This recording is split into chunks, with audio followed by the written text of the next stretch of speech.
Hello नमस्कार दोस्तों, कैसे हैं आप लोग। आशा करते हैं आप लोग अच्छे होंगे। देखिए आज हम बात करने वाले हैं यूजीसी नेट एग्ज़ाम में नॉर्मलाइजेशन के बारे में। जैसे कि आपको पता है कि यूजीसी नेट का एग्ज़ाम जो है आपका 31 दिसंबर से होने वाला है। कब होने वाला है? 31 दिसंबर से होगा और यहाँ पर जनवरी तक चलेगा। कब तक? 7 जनवरी तक। ठीक है, 7 जनवरी तक आपका एग्ज़ाम चलेगा। तो हर दिन जो है 3 शिफ्ट में एग्ज़ाम होगा। कितना शिफ्ट में? First, second, third. तो इसमें नॉर्मलाइजेशन भी किया जाएगा। देखिए यहाँ नॉर्मलाइजेशन का प्रोसीड्यूर लिखा हुआ है, जिसको इस वीडियो में हम आपको बताने वाले हैं। ठीक है, तो याद रखिएगा यहाँ पर जो है आपका नॉर्मलाइजेशन भी किया जाएगा। तो नॉर्मलाइजेशन आपको लगता होगा कि मात्र इजी और हार्ड शिफ्ट पर होता है, नहीं, उस तरह से नहीं होता है। चलिए हम आपको बताते हैं कि यूजीसी नेट में जो नॉर्मलाइजेशन है कैसे होता है, ताकि आप एग्ज़ाम अच्छे से दे पाए। तो देखिए यहाँ पर मैंने लिखा है आपका यूजीसी नेट का नॉर्मलाइजेशन। पहली बात तो पार्ट 1 में यहाँ पर 50 क्वेश्चन होते हैं, मतलब 100 मार्क्स। पार्ट 2 में 100 क्वेश्चन मतलब 200 मार्क्स, क्योंकि एक क्वेश्चन 2 नंबर का है। टोटल 300 मार्क्स का एग्जाम होता है और 150 क्वेश्चन होते हैं आपके टोटल में। अब यहाँ पर अगर हम बात कर ले नेगेटिव मार्किंग है, तो आपका कोई भी नेगेटिव मार्किंग यहाँ पर नहीं होता है। अब बहुत बच्चे इसी का सोच के सोचते हैं ना कि अच्छा चलो नेगेटिव मार्किंग तो नहीं ना है, पूरा 150 क्वेश्चन में 150 क्वेश्चन बना देंगे, कुछ गलती भी होगा तो देख लिया जाएगा। लेकिन यही गलती नहीं करना है। देखिए नॉर्मलाइजेशन जो हमारा होता है यूजीसी नेट में इजी और हार्ड शिफ्ट पर होता है। ठीक है, कि आपका जो एग्जाम में क्वेश्चन आया था इजी क्वेश्चन आया था कि हार्ड क्वेश्चन आया था। अगर आपके एग्जाम में बहुत ज़्यादा हार्ड क्वेश्चन आया था, ठीक है, तो उस हिसाब से नॉर्मलाइजेशन होगा। बहुत ज़्यादा इजी क्वेश्चन आया था, होता है ना कि हाँ अच्छा चलो आपका 31 दिसंबर से एग्ज़ाम है, अब किसी दिन हर दिन 3 शिफ्ट में एग्ज़ाम हो रहा है, तो किस शिफ्ट कौन सा शिफ्ट इजी आ रहा है कौन सा हार्ड आ रहा है, ठीक है, उस हिसाब से किया जाता है। दूसरा क्या है? एक्यूरेसी। अब एक्यूरेसी का मतलब क्या होता है? एक्यूरेसी का मतलब होता है कि टोटल 150 क्वेश्चन है। अब 150 में से आप 150 क्वेश्चन बना दिए और आपका 70 को क्वेश्चन गलत हो गया, तो आपका एक्यूरेसी ठीक नहीं ना है। लेकिन 150 क्वेश्चन में से मान के चलिए कि आप यहाँ पर मात्र 100 क्वेश्चन बनाए और 100 का 100 सही हो गया, तो वो आप एक्यूरेसी है। ठीक है, कि आप एक्यूरेट 100 मारे 100 सही हो गया। ठीक है, भले नेगेटिव मार्किंग नहीं है, लेकिन इसका क्या यहाँ पर दिक्कत होगा मैं आपको बताता हूँ। जैसे मान लीजिए 2 बच्चा है, एक राहुल है एक अभिषेक है। ठीक है, तो ये जो 2 बच्चा को हम लोग देख रहे हैं, राहुल और अभिषेक, तो यहाँ पर राहुल जो अटेम्प्ट करता है टोटल यहाँ पर 150 क्वेश्चन में से यहाँ पर 150 क्वेश्चन वो अटेम्प्ट कर देता है। ठीक है, दोनों के पास 150 क्वेश्चन ही है। कितना है? 150 क्वेश्चन ही है। लेकिन यहाँ पर अगर बात करें, आपका जो अभिषेक है वो 100 ही क्वेश्चन अटेम्प्ट करता है। 150 में से कितना अटेम्प्ट करता है? 100।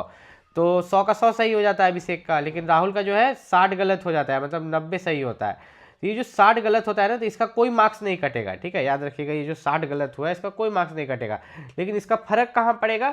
इसका फर्क आपको नॉर्मलाइजेशन में दिखेगा। दिखाते हैं, देखिए अब यहाँ पर जो है हर क्वेश्चन के लिए 2 नंबर है, तो राहुल का 90 गुना 2 180 मार्क्स आना चाहिए, अभिषेक का 100 गुना 2 200 मार्क्स। लेकिन नॉर्मलाइजेशन में क्या होता है कि कुछ मार्क्स आपको मिलता है।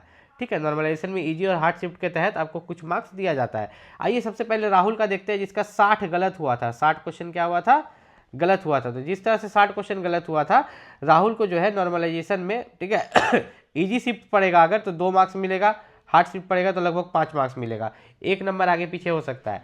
फिर जाके यहाँ पर अगर बात करें अभिषेक के बारे में, तो अभिषेक का देखिए, अभिषेक को यहाँ पर 200 मार्क्स मिल रहा था, लेकिन नॉर्मलाइजेशन में तो नंबर बढ़ेगा नहीं जी। तो यहाँ ये एक्यूरेसी अटेम्प्ट किया है, मतलब 100 क्वेश्चन बनाया और 100 का 100 आपका सही हो गया, एक भी गलत नहीं हुआ। ऐसा नहीं कि 150 बनाया फिर 100 सही हुआ, 100 ये बनाया 100 सही हो गया। ठीक, तो इसको इजी शिफ्ट में 10 नंबर तक मिलेगा। ठीक, तो 210 मार्क्स हो गया, और हार्ड शिफ्ट में यहाँ पर जो है 15 मार्क्स तक आपको मिलेगा, तो इसको हो गया 215 मार्क्स। तो याद रखिएगा कि ठीक है, मानते हैं जैसे कि 300 क्वेश्चन आपको एग्जाम में मिले, 150 क्वेश्चन आपको एग्जाम में मिलेगा। ठीक ठीक, तो 150 क्वेश्चन जब आपको एग्जाम में मिला, तो जितना क्वेश्चन आता है उतना ही अटेम्प्ट कीजिए। मान लीजिए 100 क्वेश्चन आता है, 100 ही क्वेश्चन बनाइए। 110 क्वेश्चन आता है, 110 क्वेश्चन ही बनाइए। ठीक है, आपको 90 क्वेश्चन आता है, 90 क्वेश्चन ही बनाइए।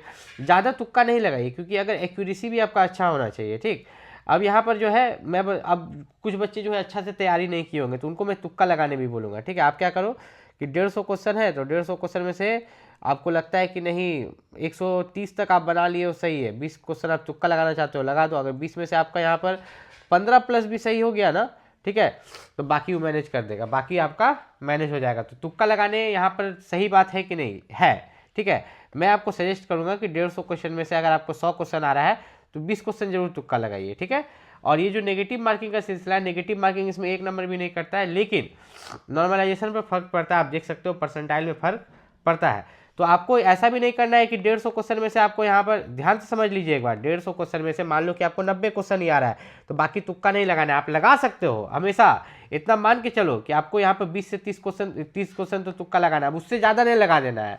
ये नहीं कि आप एग्जाम पूरी तैयारी करके नहीं पूरा तुक्का लगा रहे हो, ऐसा नहीं करना है।